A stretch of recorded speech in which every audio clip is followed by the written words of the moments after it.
Hi friends, அனைவருக்கும் வணக்கம். நான் இன்றைக்கி என்ன பண்ண போகிறேன்னா, உருளைக்கிழங்கு பொரியல் செய்ய போகிறேன். உருளைக்கிழங்கு வந்து கிழங்காவே நல்லா கழுவிடணும். மண் இல்லாமல் கழுவிட்டு பொடி பொடியாக அரிஞ்சு வச்சுக்கணும். சில பேர் அரிஞ்சிட்டு கழுவுவாங்க. அரிஞ்சிட்டு கழுவுனா அதில் இருக்கிற சத்தெல்லாம் போயிடும். பால் மாதிரி இருக்கும் இல்லையா, அதில் இருக்கிற சத்தெல்லாம் போயிடும். அரிஞ்சிட்டு அலசக்கூடாது எப்பயுமே. கிழங்கு நல்லா தேய்ச்சி கழுவிட்டு அதுக்கப்புறம் பொடி பொடியாக அரிஞ்சு வச்சுக்கணும். பாருங்கள், உங்களுக்கு இன்னும் இதை விட பொடிசாக வேணாலும் அரிஞ்சிக்கலாம், இல்லை இன்னும் கொஞ்சம் பெரிய சைஸ் வேணாலும் எப்படி உங்கள் மாடலோ அது மாதிரி செஞ்சுக்கலாம். எனக்கு வந்து இது மாதிரி பொடிசாக இருந்தால் பிடிக்கும். இன்னும் இதை விட பொடிசாக இருந்தாலும் பிடிக்கும். டைம் இல்லை, பாப்பா ஹாஸ்பிட்டலுக்கு கூப்பிட்டு போகணும். அது வந்து பச்சை மிளகா. சில பேர் பச்சை மிளகா போட மாட்டாங்க, நான் போடுவேன். அது பச்சை மிளகா ஒரு டேஸ்ட்டு, காரன்றதை விட அது ஒரு டேஸ்ட்டு.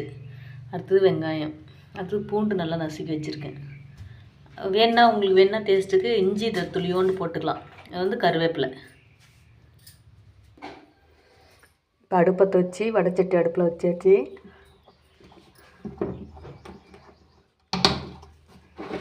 கொஞ்ச நேரம் ஈரலாம் காஞ்சதுக்கப்புறம் எண்ணெய் ஊற்றிக்கலாம். உங்களுக்கு நீங்கள் எண்ணெய் எவ்வளோ சாப்பிடுங்களோ அதுமாதிரி சேர்த்துக்கலாம். எண்ணெய் சேர்த்து வேணாலும் போட்டுக்கலாம். இல்லை எண்ணெய் கொஞ்சமாக இது இருந்தால் போதும் அப்படின்னு நினைக்கிறேங்க, துளியோண்டு ஊற்றிக்கலாம். நான் எப்பயுமே எண்ணெய் சேர்த்து தான் போடுவேன். உங்களுக்கு எப்படி சேர்த்து வேணுமா கம்மியாக வேணுமான்னு நீங்கள் அது மாதிரி போட்டுக்கலாம்ப்பா.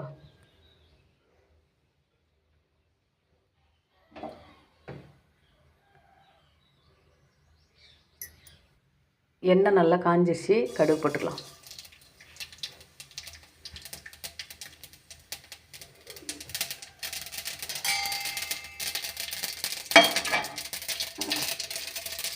கடுகு நல்லா பொரிஞ்சதுக்கப்புறம் கடலப்பருப்பு போட்டுக்கலாம். ஒரு சில பேர் கடலப்பருப்புலாம் போட மாட்டாங்க, உளுத்தம்பருப்பு போட மாட்டாங்க பொரியலுக்கு. ஆனால் நான் போடுவேன், நல்லாயிருக்கும் டேஸ்ட்டு. அதில் ஒரு வாசனைக்காக தான். அதிகமாக வேணால் சும்மா துளியோண்டு போட்டுக்கலாம்.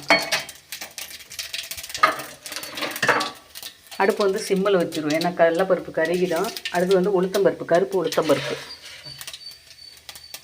உடச்சி உளுந்து. இது செம்ம வாசனை வரும். சமையலில் போட்டோம்னா வாசனை பயங்கரமாக வரும். ஆனால் நல்லாயிருக்கும் மணமாக. பொரியல் சாப்பிடும்போது பருப்பு ஒவ்வொன்று வந்து வாயில் நம்ம நறுக்கு கடிச்சிட்டு மொறுன்னு நல்லாயிருக்கும்.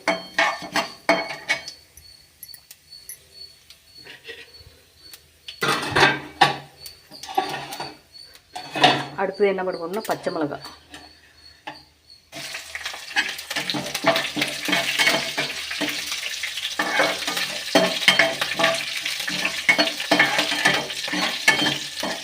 பச்சை மிளகா போட்டு அடுத்த உடனே கருவேப்பிலை எண்ணெயில் நல்லா பொரிஞ்சுதுன்னா நல்ல மணமாக இருக்கும். நல்லா எண்ணெயில் பொரியும் கருவேப்பிலையும்.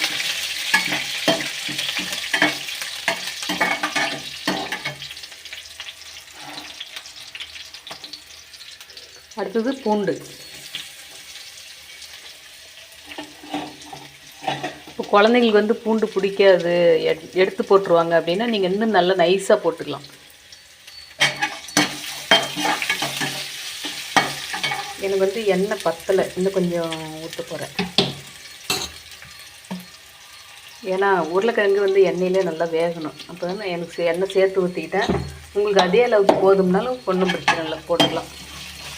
உங்களுக்கு எவ்வளோ தேவையோ அவ்வளோ போட்டுங்க. நான் எவ்வளோ ஊற்றணும் அவ்வளோலாம் ஊற்றணும்னு அவசியம் இல்லை. உங்களுக்கு எவ்வளோ தேவையோ அவ்வளோ போட்டுக்கோங்க.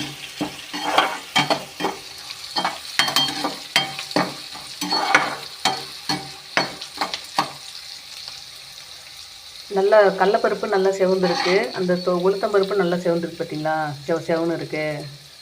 நல்லா டேஸ்ட் நல்லாயிருக்கும். அதுவே பார்த்திங்கன்னா இதே எண்ணெயில் பார்த்திங்களா, இப்போ பூண்டு, பச்சை மிளகாய், கருவேப்பிலை எல்லாமே எண்ணெயில் பொரிஞ்சிட்ருக்கு. வெங்காயம் எல்லாமே எண்ணெயில் கொஞ்சம் நேரம் நல்லா பொரிஞ்சுன்னா நல்ல மணமாக இருக்கும்.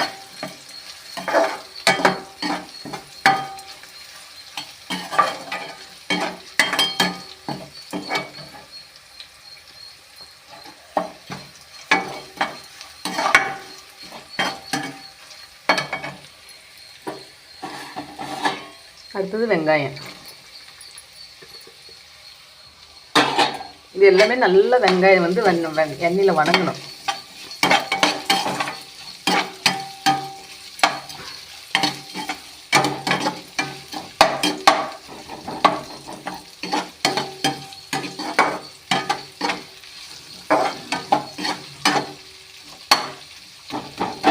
வெங்காயம் வந்து இன்னும் கொஞ்சம் பொடிசாக அரிஞ்சிருக்கலாம்.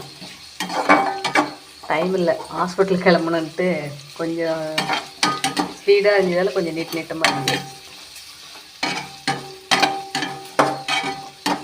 பாப்பா வந்து உருளைக்கிழங்குக்கு வெங்காயம் போட மாட்டாங்க.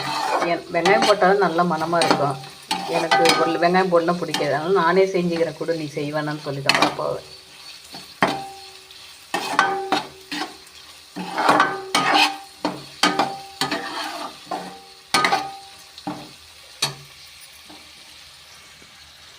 இப்போ புல்லெல்லாம் வச்சுக்கலாம். அனல் வந்து நிறைய அடித்தா தான் சீக்கிரம் வணங்கு வெங்காயம்லாம். அந்த பருப்பு இதெல்லாம் போடும்போது சிம்மில் வச்சுக்கோங்க, ஏன்னா பருப்பு சீக்கிரம் கருகிடும். சிம்மில் வச்சுட்டு பச்சை மிளகா, பூண்டு, கருவேப்பிலை எல்லாம் நல்லா போட்டு பொரிஞ்சதுக்கப்புறம் அதுக்கப்புறம் அனல் எச்சா வச்சு வெங்காயம் போட்டுக்கலாம். வெங்காயம் போடும்போது அனல் கொஞ்சம் எச்சா இருந்தால் தான் சீக்கிரம் வணங்குறதுக்கு நல்லாயிருக்கும்.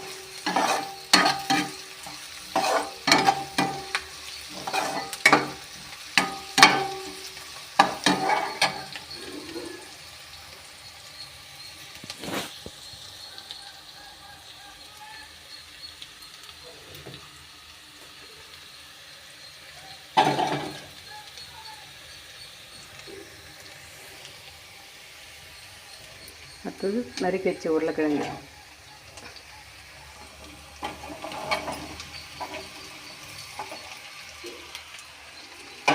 செல்லு ஒரு கையில் பிடிச்சிக்கிட்டு எடுத்து போடுறதால வாட்டம் இல்லை. பாப்பாலாம் வீடியோ எடுக்க இன்ட்ரெஸ்ட்டாக வரமாட்டா. நீ வேணா எடுத்துக்க அப்படின்ட்டு போயிடுவான். நமக்கு என்ன இன்ட்ரெஸ்ட்டோ அதெல்லாம் நாம் செய்யலாம். இன்ட்ரெஸ்ட் இல்லாதவங்களாம் கூப்பிட்டு என்ன பண்ணுறது? ஐயோ அம்மா தனியாக கஷ்டப்பட்டு வீடியோ எடுத்துக்கிட்டுன்னு வரணும், வரமாட்டுறாங்க, என்ன பண்ணுறது?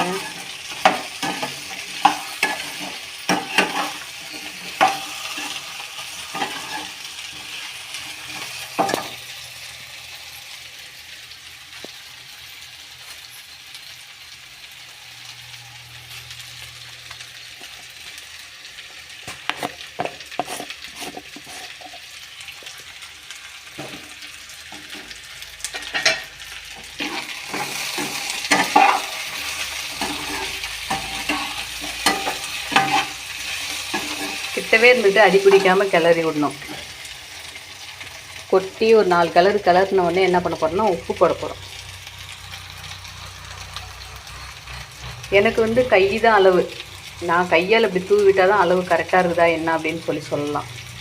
ஸ்பூனில் போட்டால் எனக்கு அளவு தெரியாதுனால கையால் எடுத்து தூவிக்கிட்டுருப்பேன். போதும், இப்போ போட்ட உப்பு வரலையும் போதும். நீங்கள் வந்து உங்களுக்கு தேவைக்கேற்ற மாதிரி போட்டுருங்க. ஏன்னா காய் வணங்கும் போதே உப்பு போட்டால் தான் காயில் உரைக்கும் உப்பு.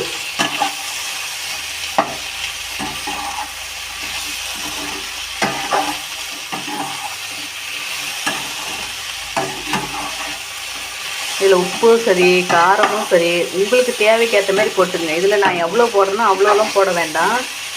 இப்போ நாங்களாம் வந்து காரம் அதிகமாக சாப்பிடுவோம், பாப்பா கம்மியாக சாப்பிடுவோம். ஆனால் நான் காரம் கம்மியாக தான் போடுவோம். இதில் உங்களுக்கு காரம் உப்பு எவ்வளோ தேவையோ நீங்கள் அதுக்கு தகுந்த மாதிரி கூட்டிக்க. காரம் அதிகமாக சாப்பிட்ற மாதிரினா கூட்டிக்கலாம், கம்மியாக சாப்பிட்ற மாதிரினா குறைச்சிக்கலாம்.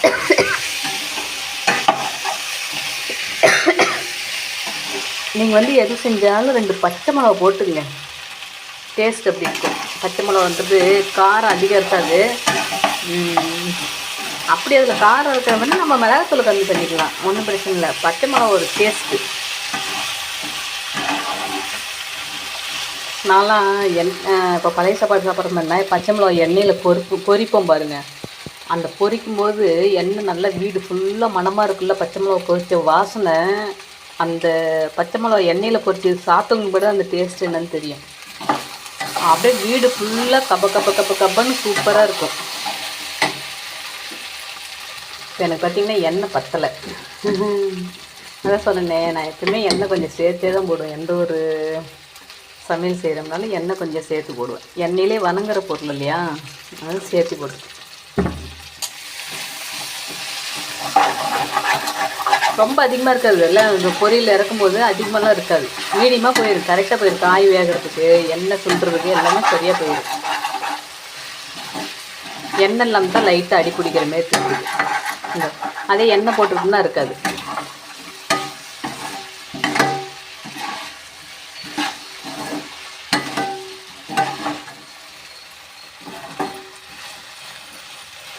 உருளைக்கிழங்கு வந்து வேக வைக்காமல் இது மாதிரி செய்கிறது வந்து கறி பீஸ் வேக வைக்கிற மாதிரி இருக்கும். அதுலேயும் நீங்கள் இன்னும் இஞ்சி போட்டுக்கலாம். பாப்பா இஞ்சி பிடிக்காதுன்ட்டா, அதனால் இஞ்சி போடல. நான் தனியாக செஞ்சேன்னா இஞ்சி பூண்டுலாம் போட்டுக்குவேன். நல்லா நைஸாக அரைச்சி போட்டுக்குவேன். சாந்து மாதிரி அரைச்சி இஞ்சி பூண்டு அதில் தெரியாத அளவுக்கு போட்டுக்குவேன்.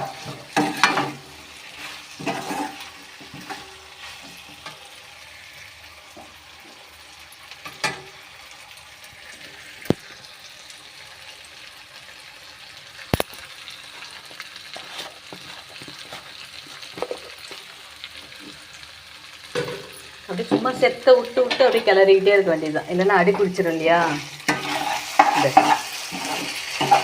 நான் பக்கத்தில் மஞ்சத்தூள் டப்பா எடுத்து ஓப்பன் பண்ணுறதுக்குள்ளே கொஞ்சம் லைட்டாக அது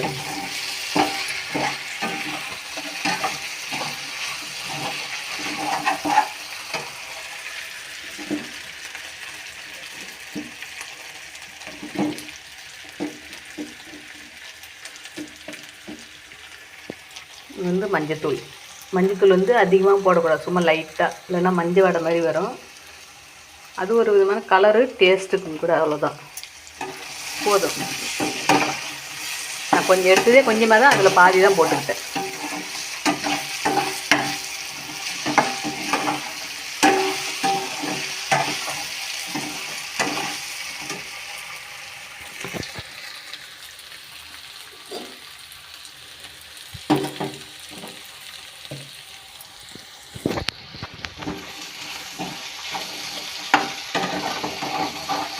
இப்போ இதில் என்ன பண்ண போகிறோம், லைட்டாக தண்ணி, சும்மா கொஞ்சமாக சவுண்டு வருது பார்த்தீங்களா, எண்ணெயிலே பொரிஞ்சிட்டு இருந்தது, இப்போ சவுண்டு வருது. கொஞ்சமாக ஒரு அரை கிளாஸுக்கு வரும். நான் அரை கிளாஸ் கம்மியாக தான் ஊற்றிருக்கிறேன். தண்ணி நிற்கிது பார்த்தீங்களா.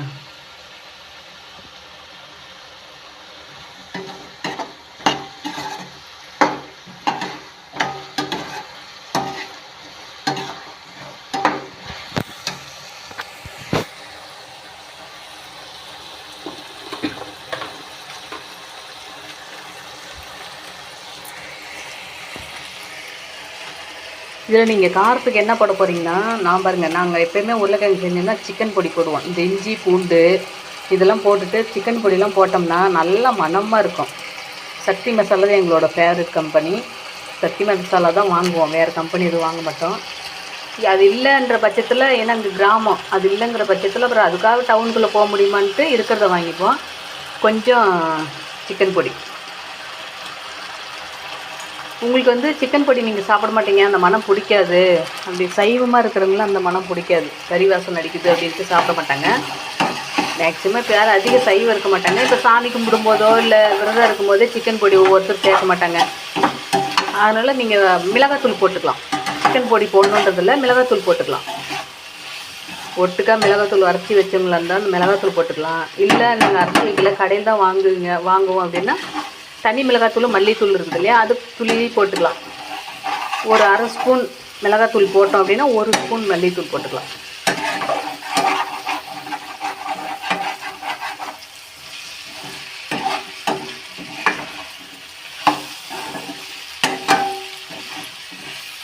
சிம்மிலே வச்சுருவோம். ஏன்னா செல்லு ஒரு கையில் பிடிச்சிட்ருக்கிறதால, இப்போ வீடியோ எடுக்காமல் வந்தால் நம்மகிட்ட கையில் பிடிச்சி கிளறிக்கிட்டே இருக்கலாம். ஒரு கையில் செல்லு பிடிக்கிறதுல கொஞ்சம் கஷ்டமாக இருக்கும். அவ்வளோதான், இதிலே அப்படியே சுழண்டு வெந்துக்கிட்டே இருக்கும். தண்ணியே தேவையில்லை இதுக்கு மேலே. சும்மா அந்த அரை கிளாஸ் ஊற்றணும் பார்த்தீங்களா, அது மட்டுமே போதும். இது வந்து இன்னும் துளியோண்டு மஞ்சத்தூள் போட்டால் பரவாயில்லன்னு தோணுது. ஆனால் மஞ்சத்தூள் மட்டும் ரவை துளி எல்லாம் எச்சா போயிடுச்சுன்னா இந்த துளியோண்டு தான்.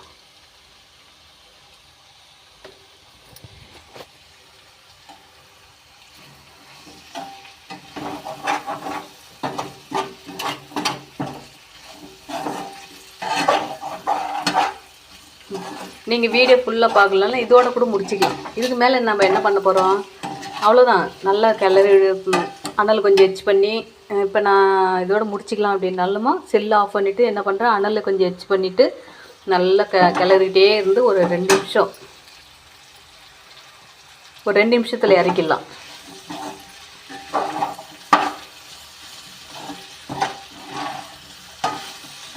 இப்போ இதில் நான் வந்து வீடியோலாம் எதுவும் ஸ்கிப் பண்ணல, எதுவுமே பண்ணல, கட் பண்ணலாம் எடுக்கல, அப்படியே ஒரே வீடியோவாக எடுத்துகிட்டு இருக்கிறேன்.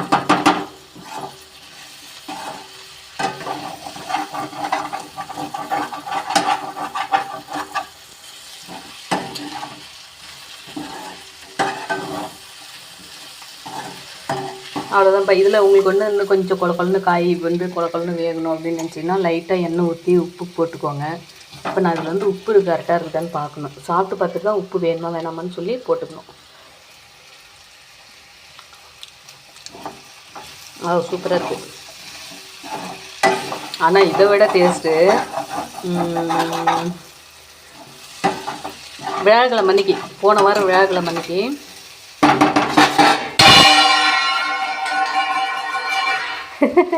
பக்கத்துலேருந்து தட்டு வந்து கீழே வந்துருச்சு. வடச்சட்டி கொஞ்சம் லைட்டாக இப்படி நொடிச்சிருச்சு. இப்படி நொடித்த உடனே அதெல்லாம் சத்தம் போட்டு கீழே வந்துருச்சு. ஆனால் ஓவரான சத்தமாக இருக்கும். எனக்கு இந்த வீடியோ எடுத்துகிட்டு பேசுறதெல்லாம் பிடிக்க மாட்டேங்குது. வீடியோ எடுக்கும்போதே நம்ம மட்டும் ஜாலியாக பேசிகிட்டு இருக்கிறோமா, அதுதான் நல்லாயிருக்கும்.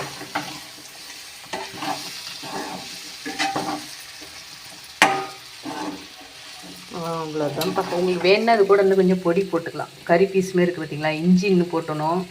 எனக்கு வந்து இன்னும் கொஞ்சம் சிக்கன் பொடி போட்டால் பரவாயில்லன்னு தோணுது. ஆனால் நேற்றே வந்து தக்காளி சாப்பாடு செஞ்சேன், புதினா துவையல் அரைச்சேன். இதெல்லாம் வந்து வீடியோ எடுக்கலை. அதில் கொஞ்சம் காரம் எச்சா போயிடுச்சுன்றதால காரம் பாப்பாக்கிட்ட கேட்டுட்டு வேணா போட்டுக்கலாம். காரம் போடுமான்னு சொன்னான்னா அடுப்பத்தை வச்சு திரும்ப கொஞ்சம் சிக்கன் பொடி போட்டு லைட்டாக தண்ணி தெளித்து விட்டு வேக வச்சுக்கலாம். எனக்கு வந்து இது போதுமானது. சிக்கன் பொடி மட்டும் கொஞ்சம் போடணும் காரத்துக்கு. காரம் கம்மியாக இருக்குது. பிள்ளைக்கு இப்போ சரியாக இருக்கும் காரம். ஏன்னா அவள் பாவம் மாசமாக இருக்கிற பிள்ளை காரம் கம்மியாக இருந்தால் அதிகம் சாப்பிட மாட்டா. ஓகேவா? இவ்வளோதான். நீங்களும் இந்த மாடல் செய்யுங்க. தெரியாதவங்களுக்காக இந்த தெரிஞ்சவங்க எப்படி வேணாலும் செய்வாங்க. இது கூட இன்னும் எதை சேர்க்கணுமோ அதெல்லாம் சேர்த்துக்கோங்க. அதாவது வந்து கறி மசால் போட்டுக்கலாம், கரம் மசால் கொஞ்சம் போட்டுக்கலாம். நல்லாயிருக்கும் கறி வாசனை மாரி பீஸ். அப்புறம் அந்த துண்டு நல்லாயிருக்கும். இஞ்சி நைஸாக அந்த போட்டுடலாம். ஓகேப்பா, பாய்.